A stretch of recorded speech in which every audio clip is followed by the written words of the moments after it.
ترتیب کے ساتھ جو صورتیں چل رہی ہیں ساری کی ساری مدنی صورتیں ہیں. سورۃ فاتحہ کو چھوڑ دیجئے تو وہ مکی بھی ہے اور مدنی بھی ہے اور طویل صورتیں.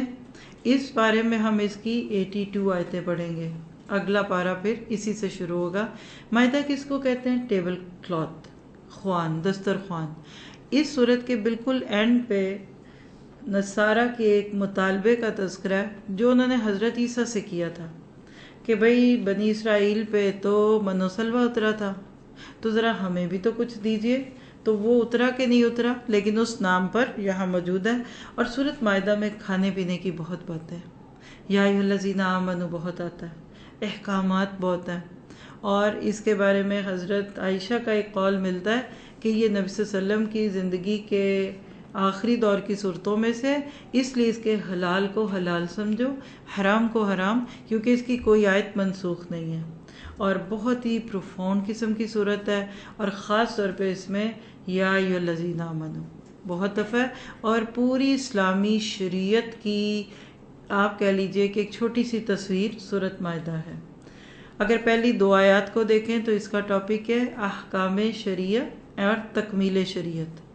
پیچھے سے جو دین چل رہا تھا وہ کیسے آگے بڑھا.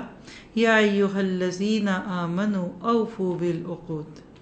پہلے جملہ دیکھیے، اے ایمان والو وعدوں کو پورا کرو، عہدوں کی پاسداری کرو. کیا پتہ چلا کہ مومن کی زندگی ایک پابند زندگی ہوتی ہے. مومن شتر بے مہار نہیں ہوتا. اشہد ان لا الہ الا اللہ و اشہد ان محمد رسول اللہ کہہ کر جو عہد کرتا ہے اللہ سے اس کو نبھاتا. بیوی کے ساتھ قبول ہے کہ دعوے کے ساتھ جو اقرار کرتا ہے وہ ساری زندگی نبھاتا ہے. بیوی شوہر کی طرف سے نکاح کے اس پیغام کو قبول کرتی ہے تو اپنی زندگی کے آخری دم تک وہ ایک اچھی بیوی بننا چاہتی ہے. انسانوں کے ساتھ انسانوں کے پیکٹس ہیں. آپ کہیں جاب کے لیے کوئی سائن کرتے ہیں، آپ کسی دین کے کام میں والنٹیئر فارم کو اپنے لیے کمٹمنٹ کے درجے پہ لیتے ہیں تو پھر اس کو پورا کرنا ہے. مومن سارا وقت اسی پلڑے میں ہوتا ہے. تو اس میں آپ کو مجھے جو پیغام دیا جا رہا ہے کہ اللہ کے ساتھ کے معاہدے کو بھی پورا کرو اور اللہ کے نام سے جو بندوں کے ساتھ تمہارے معاہدے ہوئے ہیں ان کو بھی پورا کرو. مومن تعلق باللہ اور تعلق بالناس میں بہت سینسٹیو ہوتا ہے. پھر اس میں ایک بہت ہی خوبصورت پیغام ہے وَتَعَاوَنُوا عَلَى الْبِرِّ وَالتَّقْوَى. نیکی اور تقوی کے کاموں میں ایک دوسرے کے ساتھ تعاون کرو. وَلَا تَعَاوَنُوا عَلَى الْإِثْمِ وَالْعُدْوَانِ. نافرمانی اور گناہ کے کاموں میں تم تعاون نہ کرو. یہاں جو لفظ ہے نا بر کس کو کہتے ہیں؟ پیچھے آپ نے پڑھا لیس البر آیت 177 سورۃ بقرہ. پھر چوتھے پارے کے شروع میں کیا آیا تھا؟ لن تنالوا البر سورہ آل عمران میں. یہاں کیا آ گیا؟ بر. تو بر کیا ہے؟ ایمان، عقائد، معاملات، عبادات اور اخلاقیات کا مجموعہ.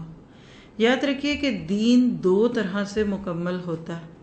اچھے کام کر کے نیکی کے کاموں میں ایک دوسرے کی مدد کر کے اور برے کام چھوڑ کر گناہ کے کاموں میں ایک دوسرے کی مدد نہ کر کے. یعنی یہ 2 جملے لکھ لیں. اچھے کام کریں گے اور دوسروں کو اس کی دعوت دیں گے تو آپ کا آدھا دین مکمل ہو جائے گا. اور اس کے بعد برے کاموں سے روکیں گے، خود بھی نہیں کرنا دوسروں کو نہیں کرنا، تو دین پورا ہو جائے گا. اب آپ ذرا سا اس کو لائیے ذہن میں. یہاں ایک جملہ نوٹ کیجیے گا، 100 اچھے کام کروانا آسان ہے. مثلا آپ لوگوں سے کہتے ہیں یہ وظیفہ کر لو، یہ دعا یاد کر لو، نماز پڑھنی چاہیے، اچھا ذرا تم یہ کر لو. لوگ کہیں گے جی ٹھیک ہے ٹھیک ہے ٹھیک ہے. ہر بندہ نیکی کے جملے کو پسند ضرور کرتا ہے، وہ کرے نہ کرے خوشی سے کریں گے. آپ کہتے صدقہ دینا چاہیے، عمرہ کرنا چاہیے، حج کرنا ہے، جی. جہاں آپ ایک برے کام سے روکیں گے نا وہاں ریزنٹمنٹ ہوگی، وہاں گھبراہٹ ہوگی. کسی کا سگریٹ چھڑانا ہو، کسی کے شراب کے نشے کو چھڑانا ہو، کسی کے مالی معاملات کو چھڑوانا ہو، عادات میں خرابی ہو، اس پہ لوگ غصہ کرتے ہیں. آج ہم جس نہج پہ کھڑے ہیں نا، یعنی we are standing on a point کہ آج ہم اچھے کاموں کی دعوت بہت دیتے ہیں لیکن برے کاموں سے روکتے نہیں ہیں. اس کی مثال ابھی رمضان میں دیکھیے آپ کیا کیا ہو رہا ہے. کیا نہیں ہو رہا؟ کتنے کھانے بٹ رہے، کتنی افطاریاں، کتنی سحریاں. عمرے پہ جانے والوں کی لائنیں دیکھیے، ذرا حرم کا منظر تو دیکھیے. حج جتنا تو رش ہے. اچھے کام کر رہے ہیں، 2-2 لاکھ کرون لگا کر پورے خاندانوں کو ہم عمرہ کروانے اور کر کے جانے پہ تیار ہیں. لیکن جب آپ کو اپنے ہی گھر کے کسی معاملے میں ایک بری رسم سے روکا جائے، آپ کو اپنے بچوں کی شادیوں میں کسی خلاف سنت کام سے روکا جائے، تو آپ کیا کرتے ہیں؟ ہاں، ہم ایک اور عمرہ کر لیں گے، اللہ معاف کر دے گا. ساری دشمنیاں اسی پہ پڑتی ہیں. اللہ کے نبی اگر مکہ میں یہ پیغام دیتے نا کہ لوگوں یہ قرآن پڑھو، اس سے تمہارے مردے بخشے جائیں گے، تمہارے گھروں میں برکت آئے گی، یقین کرے مکہ والے تو آپ کے سامنے پانی کی بوتلیں رکھ دیتے کہ ذرا اس میں پھوکے مار دو اور برکت دے دو. ساری دشمنی مکہ والوں کی جو 13 سال نبی صلی اللہ علیہ وسلم کی ہوئی تھی، وہ کیا تھی؟ وَلَا تَعَاوَنُوا عَلَى الْإِثْمِ وَالْعُدْوَانِ. خاندان ٹوٹے، آپ پہ الزام لگے، آپ کو مکہ سے نکالا گیا، اپنے آپ کے سامنے آگے میدان جنگوں میں بعد میں. تو آج آپ اور میں اپنے ساتھ ایک وعدہ کریں، جس اللہ کی رضا کے لیے اچھے کام کرتے اور دوسروں کو اس کی دعوت دیتے ہیں نا، اسی رب کی رضا کے لیے برے کاموں سے خود بھی رکنا ہے اور دوسروں کو روکنا ہے. اس وقت امت میں جو یہ بے برکتی ہے نا، اس کی وجہ شاید یہ ہے کہ ہم گناہ کے کاموں پہ تعاون نہیں چھوڑتے. ہم کبھی کسی کے ساتھ کسی رسم میں یا اس کی کسی تیاریوں میں مدد کرتے ہوئے نہیں سوچتے کہ اس کام کے بعد گناہ ہوگا کس سبب. یہ کام، یہ کپڑا، یہ جوتا، یہ زیور پہن کر کوئی بے پردگی کرے گا یا کیا ہوگا؟ کوئی اس جگہ پہ ہماری دعوت پہ ہمارے کارڈ کے اوپر آ جائے گا تو وہاں جا کر وہ اس کے لیے نیکی کے موقع ہوں گے یا گناہ کے؟ تو ہمیشہ اللہ سے خیر مانگیے. پھر اس کے بعد ایک اور بات پتہ چلتی ہے کہ اجتماعی طور پر جب بندہ نیکیاں کرتا ہے نا، اس میں برکت بہت ہوتی ہے. جامع ترمذی کی ایک روایت ہے 2671 کہ اللہ کے نبی نے فرمایا، جس نے بھلائی کا راستہ دکھایا تو اسے اتنا ہی اجر ملتا ہے جتنا اس کے کرنے والے کو ملتا ہے. اللہ کے بس کمی نہیں. یعنی اگر آپ یہ بات اس وقت سن رہے ہیں، ہو سکتا ہے آپ کو کسی نے بلایا ہو، کسی نے آپ کو لنک دیا ہو، کسی نے آپ کو نور القرآن ٹی وی کا چینل دیا ہو، کسی نے آپ کو اس پروگرام کا ٹائم بتایا ہو، کسی نے آپ کو کچھ کیا، آپ کو نہیں پتا، لیکن آپ کا یہ سارا سننا، یہ سارا عمل اس کے بھی اکاؤنٹ میں جا رہا ہے. تو ہے نا مومن کے لیے خوشی کی بات. تو اپنے لیے نہیں، دوسروں کے لیے بھی تڑپنا ہے. اور آگے پھر آیت 3 دین اسلام کی تکمیل کا اعلان ہے. حرمت علیکم سے بات شروع ہوتی ہے. پہلی بات اب دیکھیے کہ اس میں شریعت کے 4 احکامات ہیں. چونکہ پیچھے نیکیوں کی بات ہوئی اور برائیوں سے رکنا تھا نا، تو پوری شریعت میں جو چیزیں حرام ہیں نا، وہ صرف 4 ہیں، باقی سب کچھ حلال ہے. حرمت علیکم المیتہ پہلی چیز، والدم دوسری، ولحم الخنزیر اور وما اخل لغیر اللہ بھی. بس یہ 4 شجرے ممنوع ہیں اس دنیا میں، جیسے کہ آدم کے لیے جنت میں ایک درخت کا پھل کھانا منع تھا. پھر اسی کی ڈیٹیل ہے، میتہ کی ڈیٹیل میں المنخنقۃ والموقوذۃ ومتردیہ والمتردیہ والنطیحہ وما اکل السبع. یعنی یہ وہ 5 قسمیں جس کی وجہ سے جانور خود بخود مر جاتا ہے. ہاں مگر الا ما زکیتم. تو حلال حرام کا تعلق گوشت سے متعلق چیزیں. کیا چیزیں؟ خون، خنزیر کا گوشت اللہ کے سوا کسی اور کے نام پر نظر کیا گیا کھانا حرام ہے. اس طرح جھٹکے یا کرنٹ سے مرا ہوا جانور خون نہ بہنے کی وجہ سے جس کو ایسے ہی کاٹ لیا جائے وہ بھی حرام ہے. پھر ذبح کیے بغیر مر جانے والے جانور کا گوشت حرام ہے. پھر تیسری بات ہے کسی بھی آستانے پر کسی انسان کی رضا کے لیے ذبح کیا ہوا جانور، اس کا کھانا پینا. پھر جوئے کے تیروں کے ذریعے تقسیم شدہ گوشت بھی حرام ہے. عرب لوگ ایسے ہی کرتے تھے، اپنے بتوں کے نام پہ جانور ذبح کر کے اس کو جا کے غریبوں میں بانٹ دیتے تھے.